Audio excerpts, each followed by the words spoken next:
E agora, dando início à mesa de debates, nós convidamos o presidente do Tribunal de Contas do Espírito Santo, conselheiro Domingos Augusto Taufner, e também o presidente do Instituto Rui Barbosa, conselheiro Sebastião Elvésio Ramos de Castro. Também convidamos o vice-presidente do Tribunal de Contas do Estado, conselheiro Rodrigo Chamon. Convidamos também o ouvidor do Tribunal de Contas, desse Tribunal de Contas, conselheiro José Antônio Pimentel, e também a auditora substituta de conselheiro, Márcia Jacu Freitas.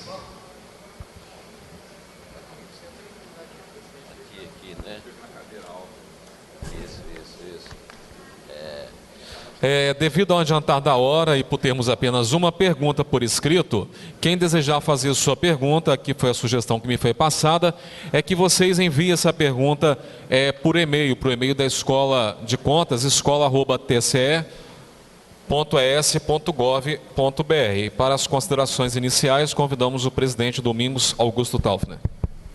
As considerações finais. Aqui eu vou passar a palavra ao nosso vice-presidente, conselheiro Rodrigo Chamon, para que possa então fazer as considerações finais em nome da presidência do Tribunal de Contas, ele que é um grande interessado no debate desse assunto, e depois o conselheiro Sebastião Elvésio, que é o nosso presidente do IRB, fará então o encerramento do evento. Então passa a palavra ao conselheiro Chamon.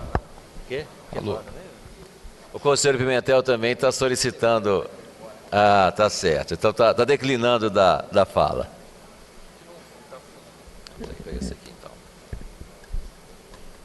Bom, eu agradeço, presidente, e vou falar bem rápido.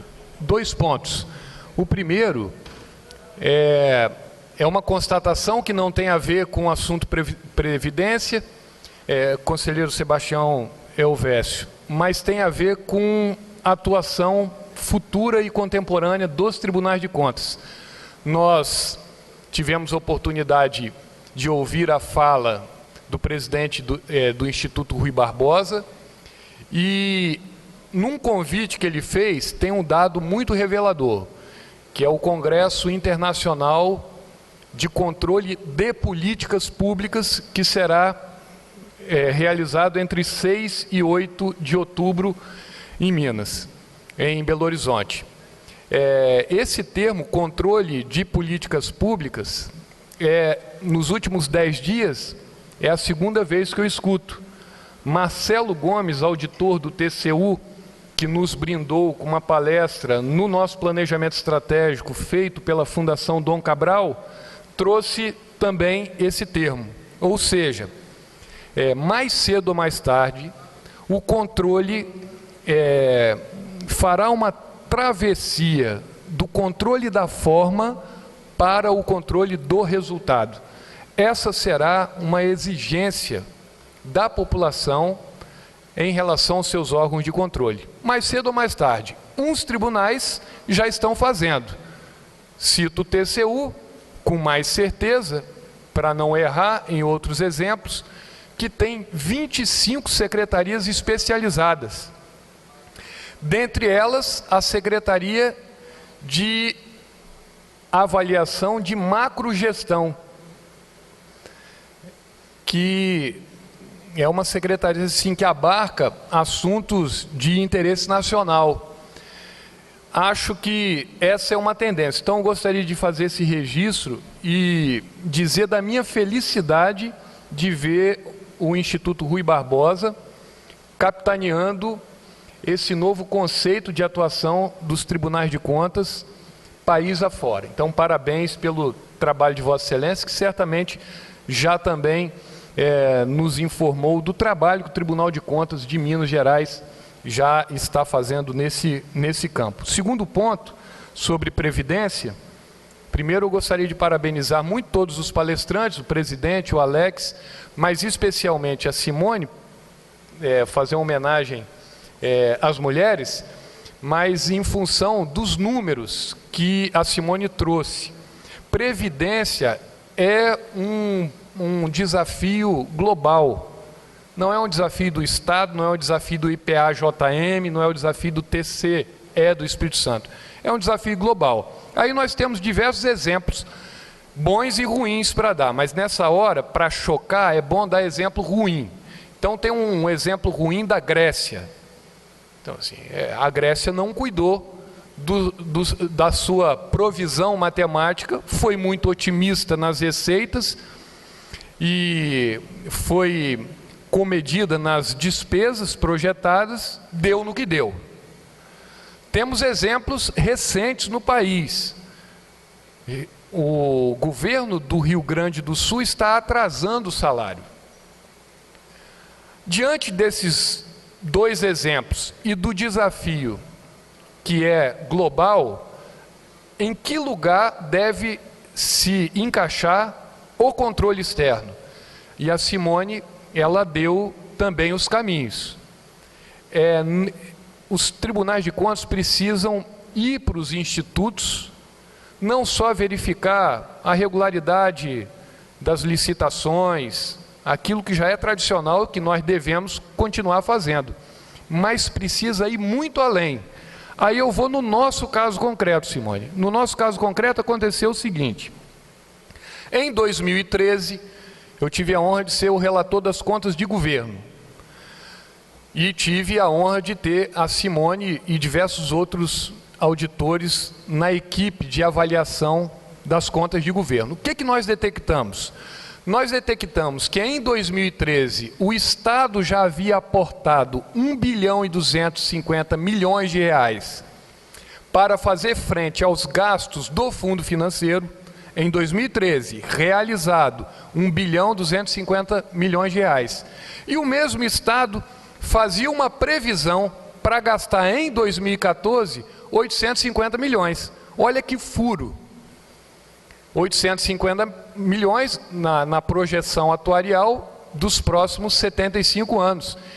Então, se eu gastei o ano passado 1 bilhão e 250 milhões, como que eu posso prever para o ano que vem 850 milhões? Fizemos uma recomendação. São duas providências, conselheiro Elvésio. Fizemos uma recomendação e essa recomendação já aparece materializada na projeção atuarial de 2015. Saiu de 2014 de 850 milhões para 1 bilhão 660 milhões, muito mais próximo da realidade, visto que no ano passado, em 2014, nós aportamos 1 bilhão 400 e poucos milhões. Essa foi uma atuação em caso concreto do tribunal. Se houver, se eles subestimarem as despesas com uma base de cadastro ineficiente, e podemos verificar, em caso concreto, nós verificamos que há uma base de dados ineficiente. Aliás, é muito difícil fazer essa projeção por vários motivos. Vou dar dois. Primeiro, por conta da base. Quantos servidores que não fizeram a averbação de tempo de serviço? E só farão quando pedirem aposentadoria. Isso vai mascarar a base de dados. O que o tribunal pode fazer para diminuir esse risco?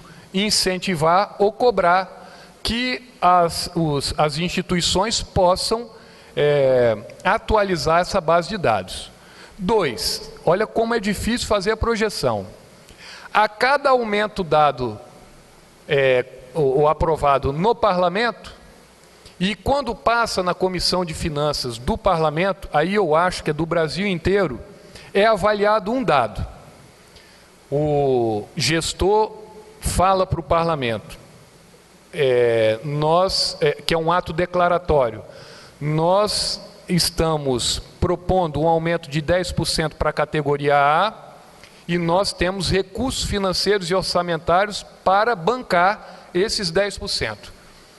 Mas naquele cálculo ali, não foi embutido o impacto daquele aumento na Previdência. No caso daqueles servidores que recebem a paridade, aqueles que entraram antes de 98, um grupo que tem ainda a regra de transição entre 98 e 2003. Então também há um dado superficial e que há uma dificuldade imensa. Qual a providência que poderia se tomar? Sugerir aos parlamentos, aí às câmaras, às assembleias e ao Congresso Nacional, que quando avaliasse o impacto financeiro orçamentário para uma categoria, que faça um esforço para avaliar também o impacto dessa despesa na Previdência. Porque tudo isso vai se desdobrar na previsão atuarial, que é o grande desafio do sistema. Fazer uma previsão dentro da realidade para agir antecipadamente com dados reais. E os tribunais de contas só conseguirão cumprir o seu papel se forem para dentro dos institutos de previdência com especialização. E se não tiverem a especialização, busquem a especialização. Não está disponível os atuários da forma que o país precisa. São poucos, inclusive as escolas de formação dos atuários. São poucas as escolas. Então, o desafio do tribunal, primeiramente, é se especializar. E num segundo ponto, é mudar o foco de atuação e fiscalização, viu, Alex? Você que nos brindou com a primeira palestra sobre o tema, a segunda palestra sobre o tema, ir verificar se as projeções atuariais estão dentro da realidade. Isso todos os anos, se possível, porque nós vamos corrigindo ano a ano.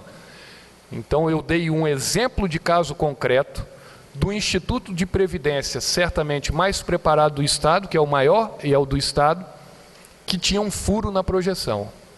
Nós saberemos, possivelmente na nossa fiscalização temática de Previdência, o que está acontecendo nos municípios. Caso contrário, nós não estaremos prestando o serviço necessário e relevante para as futuras gerações. Então, eu fui além do que eu deveria, mas eu achei importante fazer esse registro. Peço desculpa a vocês pela demora. Parabéns para os palestrantes mais uma vez.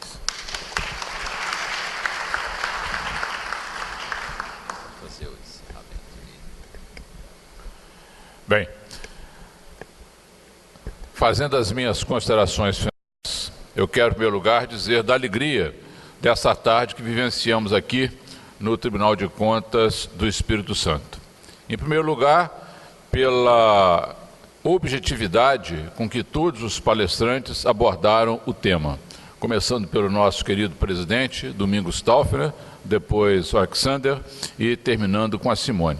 Vocês três foram extremamente felizes na abordagem, porque trouxeram, não só para os que estão participando aqui nessa tarde, mas sobretudo e principalmente por aqueles que vão acompanhar esse trabalho na nossa videoaula, a oportunidade de abordar o tema que, no meu sentir, é o mais grave da administração pública brasileira, a questão da Previdência, numa ótica de atuação preventiva. Não vamos nos iludir de que a situação dos fundos, dos regimes próprios de previdência dos municípios é saudável.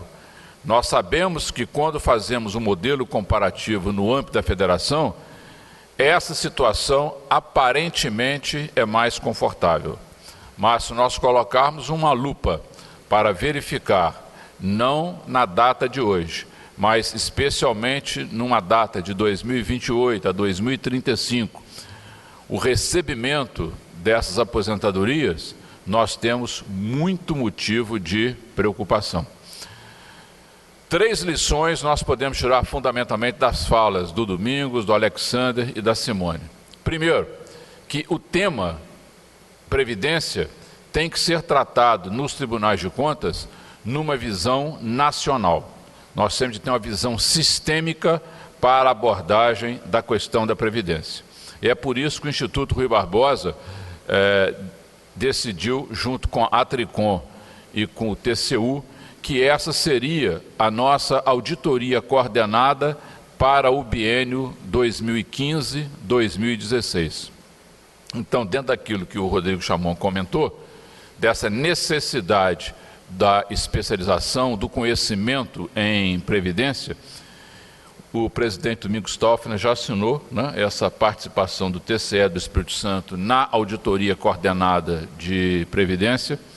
Nós já estamos com o modelo difundido lá no portal do IRB, e eu quero crer que até o dia 10 de agosto, dos 34 tribunais de contas do Brasil, nós tenhamos os 34 tribunais assinando o termo para fazer essa abordagem sistêmica e nacional da questão da Previdência. O TCU tratará lá da questão federal, nós, como o caso aqui do Espírito Santo e de Minas, dos municípios e do Estado, e evidentemente aonde temos o Tribunal de Contas do município, como é o caso do município do Rio, do município de São Paulo e dos municípios do Estado, como é o caso na Bahia, em Goiás, no Pará e no Ceará, nós teremos a abordagem dos tribunais de contas dos municípios. O fato é que até julho do ano que vem, nós já teremos esse diagnóstico nacional. O segundo ponto, a segunda lição, é, dentro da ênfase que a Simone deu, extremamente importante, de nós dedicarmos o nosso conhecimento à questão da provisão matemática desses fundos. Nós não podemos brincar com essa alteração da demografia do Brasil e, consequentemente, teremos de ter coragem para sugerir aos legisladores, já que nós não somos legisladores, ferramentas, dados, clareza para que a opção política seja mais correta para garantir o recebimento dessas aposentadorias. Os três expositores foram muito claros.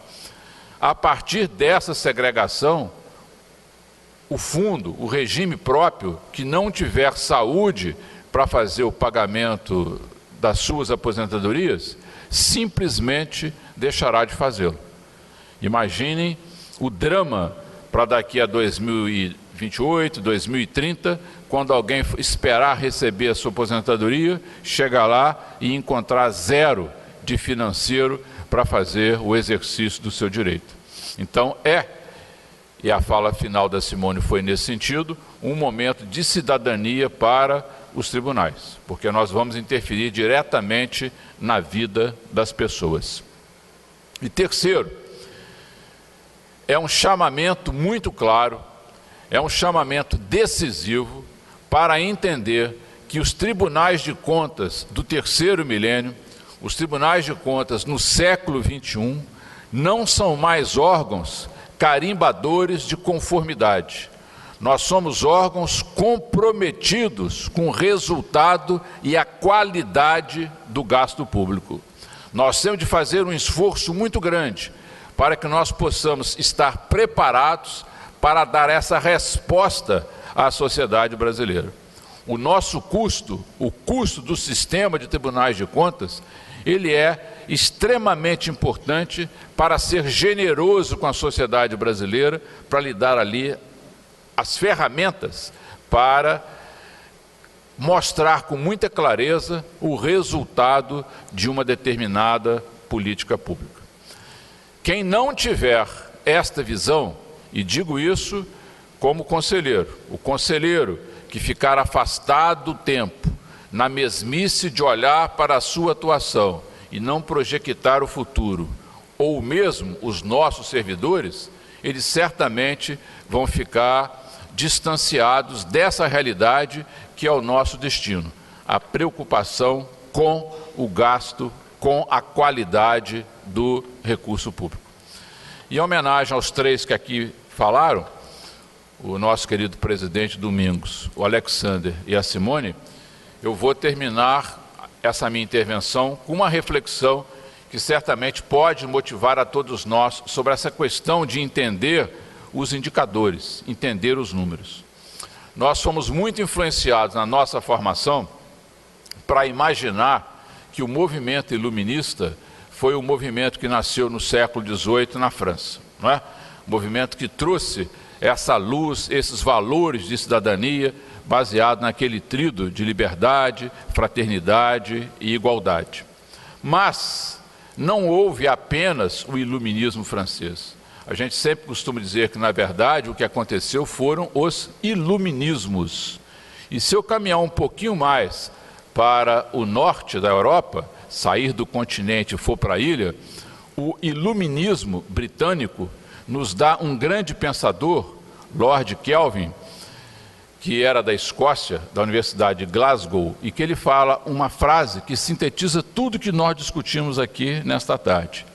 Dizia Lord Kelvin: se podeis medir aquilo de que falais e expressá-lo por um número, sabeis alguma coisa do assunto. Senão, vossos conhecimentos são pobres e bem pouco satisfatórios. Se nós não conseguirmos medir a qualidade da despesa pública, nós estaremos frustrando o cidadão que financia essa mesma despesa pública. Que possamos dar uma contribuição efetiva, e tenho certeza que a partir desse encontro nós o faremos, para melhorar o gasto na política de um modo geral, mas especialmente no tema de hoje, para garantir aos futuros aposentandos o recurso financeiro para que desfrutem das suas merecidas aposentadorias, pensões e benefícios. Muito obrigado pelo convívio.